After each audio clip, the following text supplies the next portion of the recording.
My name is Angela Hineline, and I am the mother of an 8th grader here at St. Ambrose Academy. I'm a cradle Catholic. I went to church with my mom every Sunday, went to CCD on Wednesday nights, prayed the rosary during Lent, and went to confession before Christmas and Easter. Although both of my parents attended Catholic schools as children, I was sent to public schools and eventually earned my bachelor's in secondary education from a public university. I spent most of my childhood and young adult life going through the motions of being Catholic. I did what all good Catholics did. I went to Mass. I left my faith life inside the churches I attended on Sundays and then went on with the rest of my life. As a teen and young adult, I was easily swayed by public opinion, the tides of the times, my public school teachers and professors, and my friends. As a result, my values were constantly in a state of flux. By the time I met my husband and was married, I bore the scars and battle wounds of living too deeply in the world. Before we even conceived our first child, I knew that I wanted my daughter's life to be different. I wanted her to be protected from the lies of the world. When my husband and I hit our 30s, we realized that we were different. We weren't willing to just go through the motions anymore. We wanted all of our decisions to be mission-driven. We began to challenge our own Catholicism, and in the process, experienced a profound conversion to the Catholic faith. We began studying the faith like starved children and began to think very seriously about passing it on to our children. How would we arm them with the truth? Would our love for Christ be enough?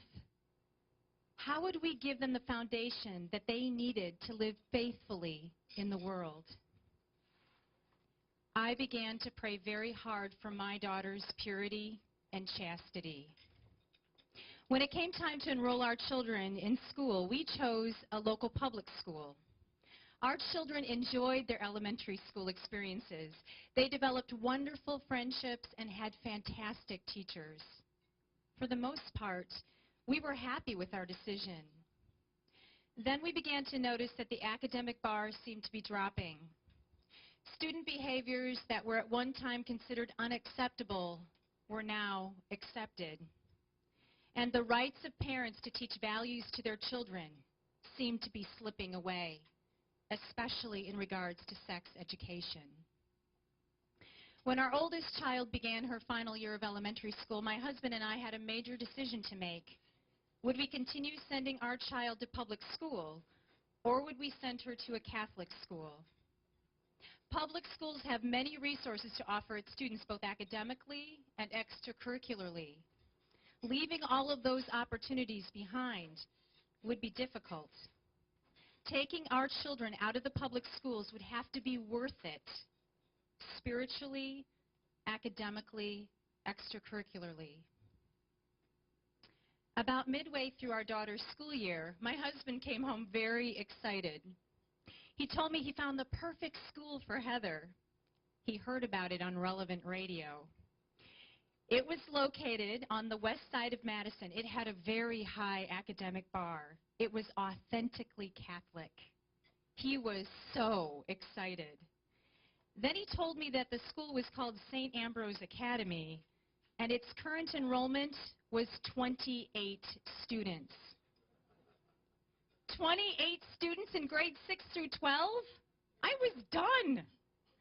The school sounded nice, but 28 students. With my background in education, I knew that this school of 28 did not have the resources it needed to be a great school, authentically Catholic or not. To appease my husband, I finally agreed to observe the school for a day. When our observation date arrived, I was ready. I had my observation notebook and pen in hand. I was going to fill that notebook with all the reasons why we could not possibly send our child to St. Ambrose. And then I walked through the doors and hallways of St. Ambrose. The atmosphere was different from any other middle school or high school I had been in. And it wasn't just the uniforms. The students were welcoming and friendly, not just towards one another, but towards us, too. When morning homeroom began, the students quickly shifted from joyful chatter and laughter to prayer. I was amazed when I looked at all of their faces as the morning readings were being read. They were so prayerful and reverent. Prayer to begin each school day. Wow. I remember thinking, they can pray. That's nice. That's really nice. But, there's got to be something missing. What about the academics? What about everything else? We then spent several hours with the 6th grade teacher and her class of 5 students. The students were very well behaved and eager to participate in all class activities, and I couldn't believe how enthusiastic they were to answer the questions and discuss the topics at hand.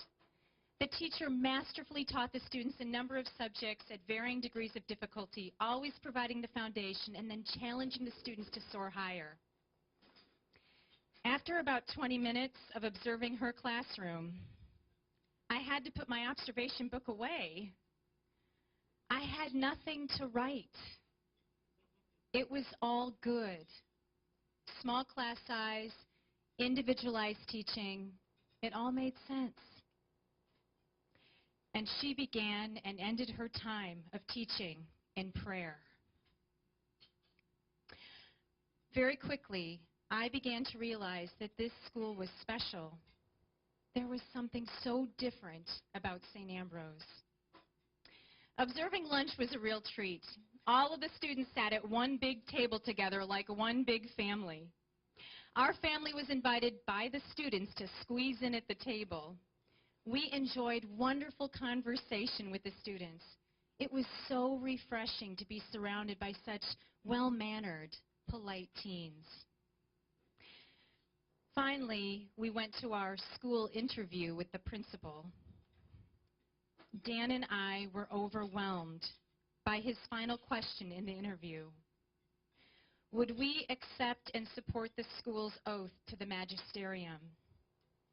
We couldn't believe it. This principal was defending the faith, promising that it would not teach anything contrary to it. Then he looked at Heather, and I'll never forget this as long as I live. He asked, "Heather, do you want to be a Catholic saint?" I know I stopped breathing. This principal not only cared about my child intellectually, socially, and emotionally, he cared about her salvation. This principal before me wanted my child in heaven. That was it. That was the difference at St. Ambrose. It was educating future saints. My daughter answered that question with a big smile. Yes, I want to be a Catholic saint. So does this school have the resources it needs to educate its students effectively? Yes, because all of its resources are pointed heavenward. I want my children to be saints. I want them to be open to God's plan and will for their lives. I want them to be educated in a place where they will be encouraged to listen for His call and His direction. In a school where they will be challenged to achieve the highest goals, to glorify His name. That is how I became a parent at St. Ambrose Academy. Now I'm not only a parent, but I'm also one of its teachers. Yeah, I didn't want to go there, but here I am. I have a prayer that I lead my students in every morning, and it's called the Prayer for the Courage to be Great. The prayer goes like this. Heavenly Father, give me the courage to strive for the highest goals, to flee every temptation to be mediocre. Enable me to aspire to greatness and to open my heart with your call to holiness. Free me from the fear of failure. I want to be, Lord, firmly and forever united to you. Thank you for coming tonight. Thank you for joining me in supporting a school that strives for the highest goals, uniting itself with Christ.